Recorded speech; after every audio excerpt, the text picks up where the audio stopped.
maybe they don't even have, if there is anything, easy access to it. They just know it's not something that they want to spend any time on. Mm-hmm. Okay, and I have a hunch there are an awful lot of folks walking this planet who have had experiences that are so far off the table that they just will never talk about it. Oh, and sure. We're glad to have you on. There every time somebody opens their mouth to speak the truth, for sure. Yeah. All right, stand by, Todd, if you would, and sure. We'll be right back with more in just a few minutes. Peace, Lord.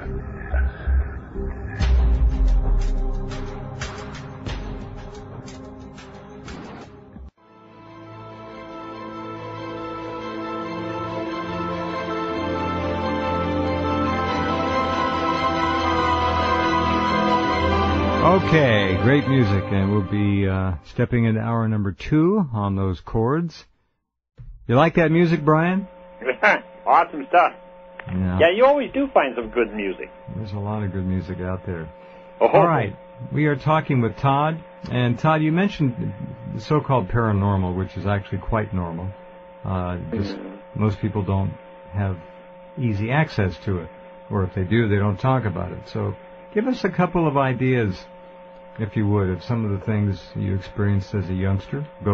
Ghosts, whatever. It doesn't matter. Well, one thing that I did encounter was, and it grew stronger as I went through the years, was being able to read people. I mean, of course everybody has intuition, but I was always able to pick up the intentions of people, whether it was good or bad, to harm or not, or to actually help and such. And as it went on, I could actually read people as in a lot more things, a lot deeper than just what their feelings were, but what their actual thoughts were and such. What their motives were, how honest they were. Could you read truth and lies? Oh, yes, and all yes. That liars and people who were sincere were the very easiest to read. And as I say, as it went on, it got to be a deeper sort of thing, and I was able to read intentions and read thoughts in regards to their motives or their what their intentions were and to do, you know what I mean? I could always tell the bad people anyway. But I was also experiencing ghosts, entities. Some people call them shadow people. I had a couple encounters when I was younger with them. At home? Yeah, in Brandon, alone, you know, parents away for the weekend, just hanging out, you know. When you say shadow people, were these the kinds of things, Todd, that you would see out of the corner of your eye, or would you see them dead on and they would just be a black humanoid shape? Well, you know what? Initially, that's how I always catch them, is out of the corner of my eye. But jumping ahead a bit, I did encounter one where I looked directly at it, and I actually started chasing it, thinking it was somebody in the house. And I searched the house high and low, looking positive that there was somebody in the house. But what I had chased was moving very, very quickly. There was no way I could have kept up with it as it ran through the kitchen and down the stairs, sort of thing. So that, I mean, yeah, I did have a couple times where, you know, it was more than just, you know, out of the corner of your eye sort of thing. But that's how it always starts, you know. You can always just catch them out of the corner of your eye. You were this is hot pursuit. Yeah. I mean, yeah, I thought somebody was in the house. You were chasing and something was running away from you. Yeah, yeah. That's pretty wild.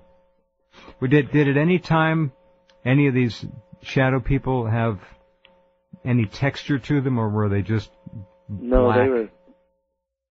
You know, I couldn't even tell if they were substance. They were certainly not see-through by any means, but it didn't look like they were of hard substance. It almost looked like dark static, you know what I mean? I don't know how... Well, interesting. And about the same height as normal humans? Around 6 foot. So these were not the little hooded dwarf-like dark beings? No. Okay. All right, very good. This is fascinating. Jeff, I don't know if you remember, But we had some guys on the program. Let's go back maybe a couple of 3 years or whatever, and there were security on the bases, and they were getting radio calls from others on the base. They tell them to get the heck over here because something really strange was going on. And they had beams of light, supposedly from these ships that were sitting hovering. And in these beams of light, they had what these people called these shadow figures. They weren't solid or nothing like that, but they were caught in a beam, and then once they got out of that beam, they sort of like vanished. You know, so in other words, I don't know if they took off or just nobody could see them. But I remember getting stuff in actually a few anyways, of those military reports of these strange critters being seen on the base. Weird. Yeah, very strange. I do remember that. All right, Todd, please continue. Those are very interesting stories. I went through my teen years, and I eventually grew up a bit and decided to head away from Manitoba, and I went out west and wanted to take up a career on air as a radio announcer.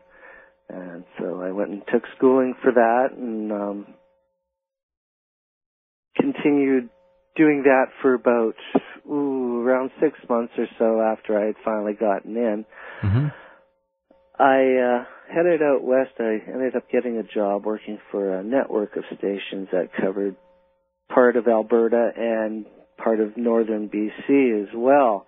And this experience that I had coming up sort of got my mind thinking again of what I had experienced in the past. It wasn't a personal experience that I'm about to share, but I was on air. It was about 8 o'clock at night on a Friday night, and I was broadcasting via the Anarchy satellite to a total of 10 radio stations throughout the two provinces. Mm-hmm. And at 8 o'clock at night, all of a sudden, my phone lines just lit right up. We had an 800 number for all the towns to phone into to request songs if they wanted. So just like clockwork, just on an instant, all the phone lines lit up, and I was getting these phone calls from people from all over the province of BC and Alberta asking me what it was that they were seeing. They were calling in reporting a large triangular craft that had incredible speed. Now, I became excited because I was thinking about things that I had encountered in the past. I hadn't really thought about them again because nothing come up again that made me think about them till then. So I kept by the window for the rest of the show, looking out, hoping I was going to see something too, but I never did. But at the rate these calls were coming in and the distance between each location from each call originating, the speed of this craft was well past the speed of sound. It was almost like an instant sort of thing where people were seeing it. So whatever it was traveling and stopping, traveling and stopping, traveling and stopping. I contacted the Air Force, Air Traffic, RCMP, and they had nothing to report of abnormal in the area. So I just kind of buried it away in the back of my mind and thought how interesting, and continued on with my career in radio for a few more years. I went on to, it was about 2001, I was moving back from Alberta, and I was in Saskatoon at the time. I decided to take a trip to a northern lake in Saskatchewan. Summer was soon over, and I wanted to get in a bit of camping. I hadn't done so for a long time. And so I was out at the lake with my girlfriend. It was around midnight, and I was sitting on the picnic table looking up at one certain glowing object in the sky. I thought it was a star, actually, or at least a satellite, stable satellite. And I was just staring at it. My girlfriend was sitting with me. After a couple of minutes, she asked me what I was looking at. So I pointed it out to her. And in an instant, as soon as I pointed it out to her, all of a sudden there was a flash from this object it was way up. It was out of Earth's atmosphere, would be my guess anyway. And another glowing object came shooting out from the side of it. And it traveled for a short distance. And then all of a sudden it turned on a 45-degree angle and started down towards Earth. I stood up quickly when I realized this wasn't normal. Whatever I was seeing, it wasn't anything like I'd seen before.